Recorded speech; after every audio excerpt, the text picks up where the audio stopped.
보통 한 7세기 언저리부터라고 생각을 한다면 벌써 한 1400년 정도 된 뿌리가 깊은 거죠. 메이지 유신이 이제 시작되고 1871년에 이제 도쿄로 이주한 지 얼마 되지 않은 천황의 집, 하얀 옷을 입은 다소 종교적인 색채가 강하게 띄는 사람들이 이제 문을 두들기고 난동을 부립니다. 원래 고기를 먹던 사람들이 쌀 중심에 고기를 안 먹는 음식 문화가 세련된 거다 하면서 우리가 몸이 허할 때 고기를 많이 먹잖아요. 근데 일본은 마찬가지로 고기를 먹었습니다. 고기를 팔기도 했고요. 근데 고기라고 해놓고 팔지 않습니다.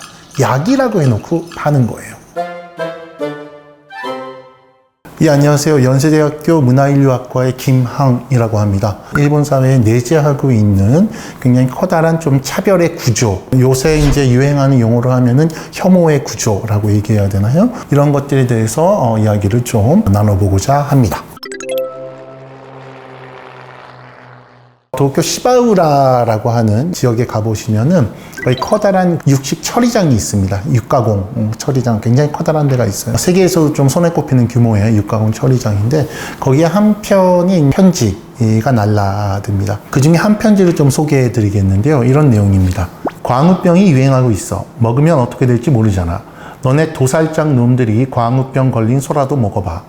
너네들이 소나 돼지를 죽이니까 그렇잖아. 그 소가 미친 거니 너희 같은 놈들이 먹어보라고. 그러면 어떻게 될지 너네들 자신이 인체 실험을 해보라고. 물론 너네들이야 뭐 더 이상 미칠 일이 있겠냐마는 뭐 이런 식의 내용입니다. 보시면은 굉장히 좀 뭐 섬뜩하다기보다는 어떻게 이런 말을 할 수가 있지라는 생각이 드는 그런 그 편지의 내용인데, 여기에는 이제 역사가 있습니다. 일본에서는 뭐 한국도 마찬가지지만 짐승의 고기를 이제 처리한다. 뭐 이렇게 피역도 만들고 식용으로 이제 정육 작업도 하고 뭐 피도 뽑고 뼈를 어떻게 활용하고 이런 어떤 육가공의 이제 처리죠. 이걸 담당해 온 사람이 오랜 기간 동안 차별받는 계층이었습니다. 한국에도 마찬가지죠. 이제 백정이라고 하는 계층이 이제 있었던 거고, 2024년 지금 현재 시점에서도 그런 어떤 편지가 날아들고 그 차별 시선에 바탕을 둔 굉장히 드러나지 않는 신체적인 차원의 차별, 관습적인 차원의 차별이라고 하는 것이 일본 사회에서는 여전히 지속되고 있는 셈인 거죠.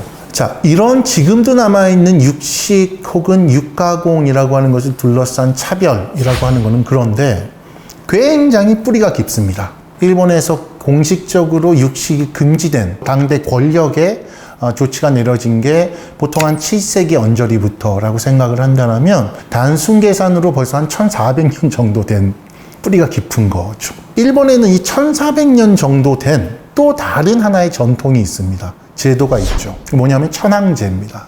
그러면은 천황이라고 하는 사람은 고기를 안 먹었냐? 뭐 지금도 안 먹고 있냐? 7세기 때부터 육식 금지를 해왔으면은 일본 사람들은 언제부터 고기를 먹기 시작했느냐라거나 이런 일련의 질문들이 제기가 될 거라고 생각을 하는데, 거기에 이제 하나의 좀 힌트를 줄 수 있는 하나의 사건을 간략하게 좀 소개를 하도록 하겠습니다. 메이지 유신이 이제 시작되고 그 초창기에 1871년이죠. 1871년에 이제 도쿄로 이주한 지 얼마 되지 않은 천황의 집, 지금 이제 황거라고 알려져 있는 쇼군이 정사를 돌봤던 에도성을 이제 천황이 사는 곳으로 바꾼 건데, 그곳에 일군의 하얀 옷을 입은 좀 다소 종교적인 색채가 강하게 띄는 사람들이 이제 문을 두들기고 난동을 부립니다. 그 이유가 뭐냐 하면은 천황이 고기를 먹는다는 것 때문입니다. 고기를 먹지 마라 라고 천황이 살고 있는 집 앞에서 난동을 부린 겁니다. 천황이 고기를 먹는다는 소식에 발칵 뒤집어질 정도로 육식이라고 하는 것은 일본 사회에서는 터부시되던 거. 그 전까지 천황의 어떤 식탁에는 시쳇말로 육고기라고 하는 건 올라가지 않았습니다. 생선 같은 거는 자주 올라왔을 이미지가 있는데 전혀 그렇지 않습니다. 생선도 동물을 활용한 식재료라고 하는 것은 그 천황의 식탁 위에 굉장히 특별한 케이스가 아니면 잘 올라가지가 않았어요. 그렇다면 일본 사회에서 그렇게 육식을 둘러싼 그런 정치 과정이라고 하는 게 어떤 식으로 형성이 되어 왔길래, 어떤 식으로 진행되어 왔길래 도대체 19세기 말에 이런 일들이 벌어지고 지금까지도 육식과 관련된 차별의식이 이렇게까지 뿌리 있게 남아 있을까? 일본 역사 보통 이렇게 나뉩니다. 조몬 시대, 야요이 시대 이런 방식으로 이제 표준 서사에 따라서 역사가 기술이 됩니다. 사실 조몬 시대라고 하는 것은 우리가 잘 알고 있는 그 신석기 시대에 해당하는 거고요.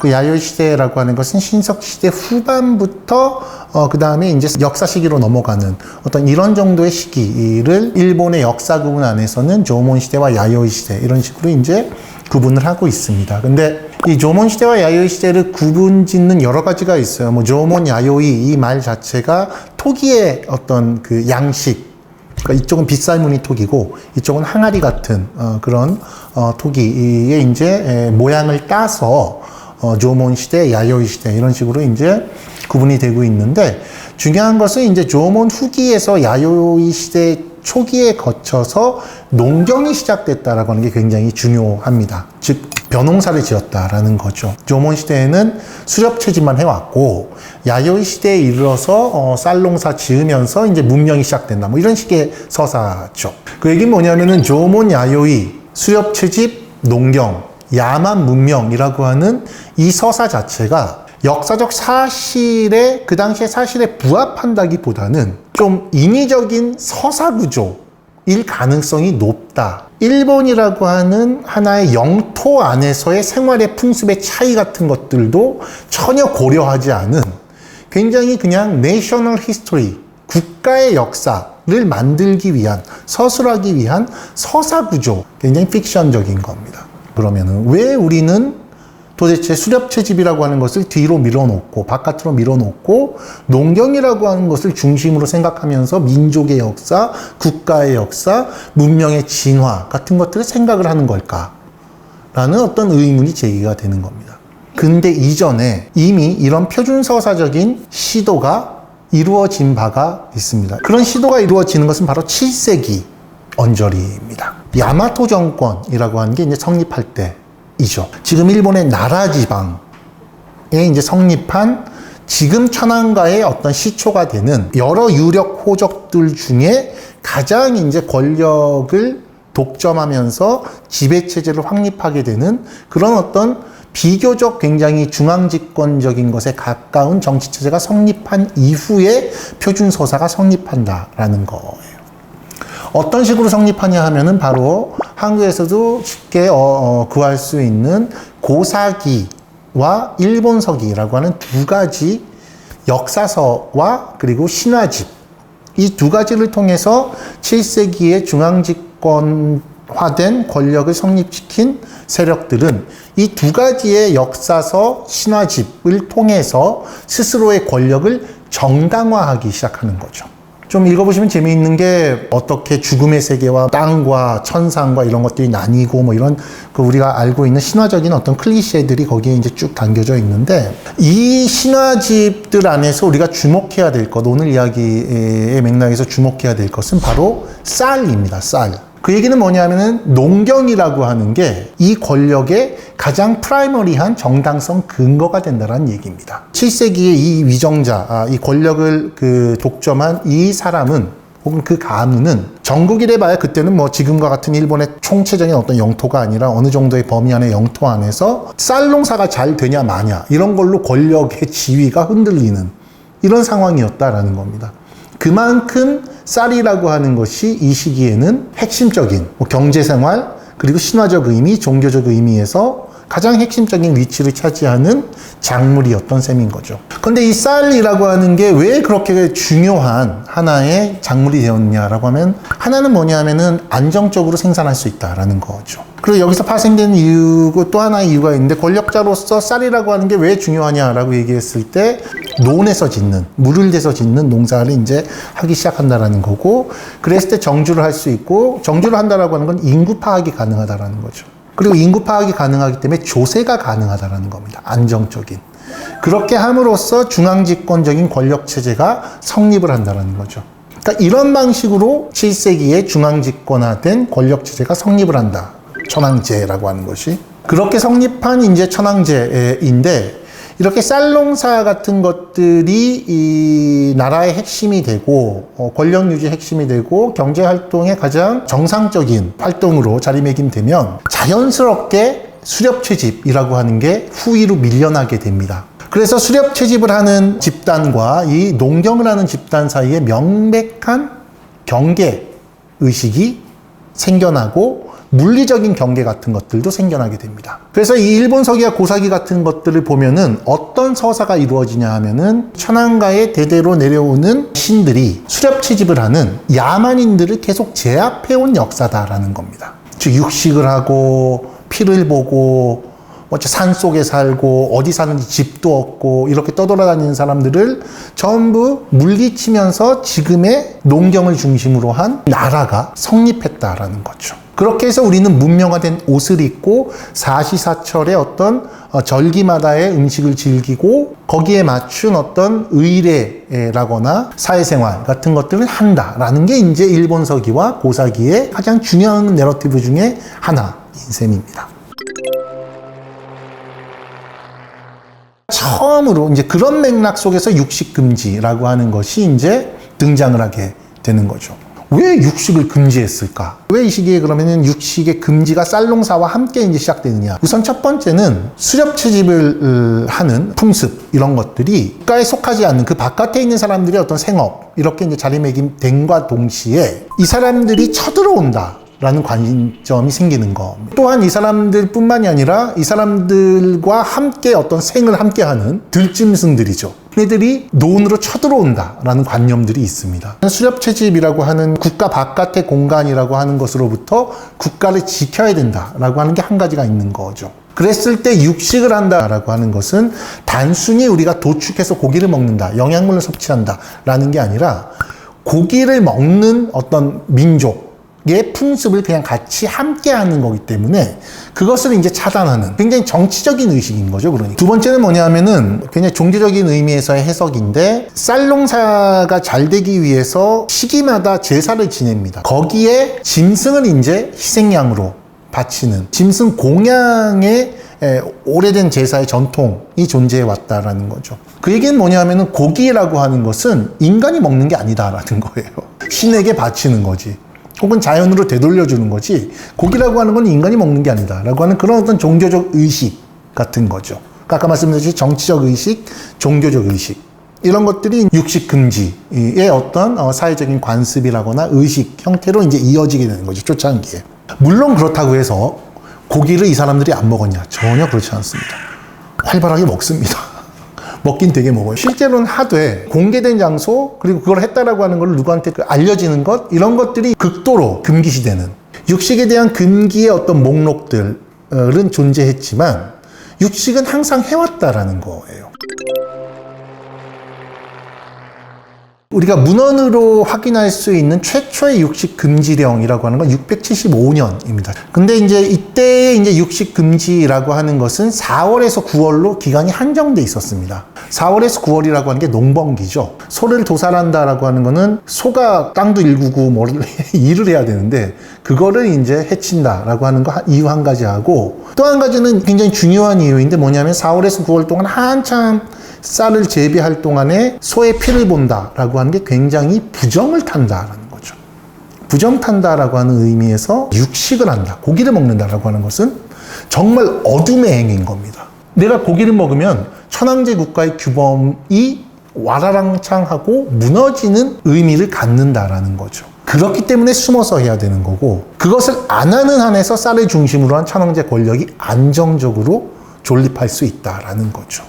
여기에 이제 외래의 종교적인 영향이 추가가 됩니다. 그건 뭐냐면 불교. 불교는 일본 일상생활의 규범에 영향을 미치기 시작하는, 본격적으로 영향을 미치기 시작하는 시기가 바로 8세기 이 언저리부터입니다. 특히 이제 한국과 일본에 전파된 대승불교라고 하는 것은 살생을 강력하게 금지하는 이런 어떤 전통을 가지고 있죠. 그래서 아까 말씀드렸듯이 그런 그 정치적이고 종교적인 의미에서의 육식 금지와 더불어서 불교의 교리로서의 살생 금지라고 하는 것이 결합이 되면서 굉장히 8세기 이후에는 강력한 육식 금지의 사회적인 규범 체계가 만들어지게 됩니다. 그 이전에 사실 육식 금지라고 하는 것은 아까 말씀드렸듯이 기간을 한정해서 이때부터 이때까지는 고기 먹지 마세요 뭐 이런 얘기들이었는데 불교가 들어오면서 이제 고기를 먹는 게 1년 내내 인생의 주기 안에서 전체적으로 고기를 먹는 행위가 금기시되는 의식 같은 것들이 이제 자리 잡게 되는 게 이제 8세기 말 9세기 넘어가면서입니다. 지금 무슨 얘기냐면 고급 문화가 되는 거죠. 교토를 중심으로 한 어떤 의복 체계라거나 아니면 시가라거나 아니면 건축의 양식이라거나 이런 것들이 교토에서부터 점점 이제 쭉 확산되기 시작한다는 거죠. 고급 문화로. 그거는 지방에 있는 유력자들이 교토에 있는 옷, 뭐 건물, 음식 이런 것들을 계속해서 흉내내기 시작한다라는 겁니다. 그렇게 함으로써 자기들도 굉장히 고급 취향을 가진 귀족이라고 하는 의식을 키워나가는 거죠. 그게 이제 8세기 이래에 일본 사회의 중세 시대의 어떤 문화가 확장되는 과정인데 육식 금지도 이런 확장 속에서 넓은 지리적 영역으로 전파가 되게 됩니다. 일본 중세 시대의 가장 커다란 경제적인 특징은 뭐냐 하면은 장원이라고 하는 어느 정도 단위가 되는 땅입니다. 이 땅을 그 지역의 유력자가 지배하는 체제예요. 그리고 그 땅에 대한 지배권을 천황이 보증해주는 형태가 바로 중세시대의 일본의 토지의 소유제도입니다. 장원을 소유한 사람들이 나중에 우리가 알고 있는 유력한 무사 가문들. 자, 그런데 이 시골에 살고 있던 이 무사 집안의 사람들은 정말 촌스러웠던 사람들입니다. 맨날 고기나 잡아먹고 표준서사적인 의미에서 얘기하면은 야만인이었던 거죠. 옷도 막 안 입고 또 추운 데 가면은 짐승 그 털로 된 옷도 해 입고, 그러니까 교토 입장에서 보면은 정말 같이 상종하기 힘든 사람들이었던 거죠. 그래서 이 사람들이 교토 사람들과 교류를 하면서 부끄러움을 자꾸 느끼게 됩니다. 왜냐면 저쪽에 세련되어 있는 거니까 삐까번쩍하고. 그러니까 이 사람들이 따라한다라는 거예요. 그렇게 하면서 교토의 말하자면 문화가 전파되고, 그러면서 이 사람들이 원래 고기를 먹던 사람들이 쌀 중심의 고기를 안 먹는 음식 문화가 세련된 거다 하면서 계속 변화하게 되는 과정이 바로 그런 거다. 중세 시기 이후에 전국시대를 거치고 근세로 넘어오는 과정에서 고기를 먹는 오케이전이 문헌에 많이 기록돼요. 어떻게 기록되냐? 약식이라고 기록됩니다. 약을 먹었다라는 거예요. 우리가 몸이 허할 때 고기를 많이 먹잖아요. 근데 일본은 마찬가지로 고기를 먹었습니다. 고기를 팔기도 했고요. 근데 고기라고 해놓고 팔지 않습니다. 약이라고 해놓고 파는 거예요. 이 천황제를 중심으로 한 교토에서 성립한 어떤 문화라고 하는 것은 상징적인 어떤 의례에서부터 실제로 이제 뭐 음식을 먹거나 하는 실생활에 이르기까지 이 문화라고 하는 것은 점차 전국적으로 커다란 영향력을 유지하게 됩니다. 즉 표준이 되는 거죠. 오랜 기간 동안 일본 사회를 지배하게 되는 겁니다. 그 중에 가장 대표적인 게 바로 지금 말씀드렸던 육식금기의 관습.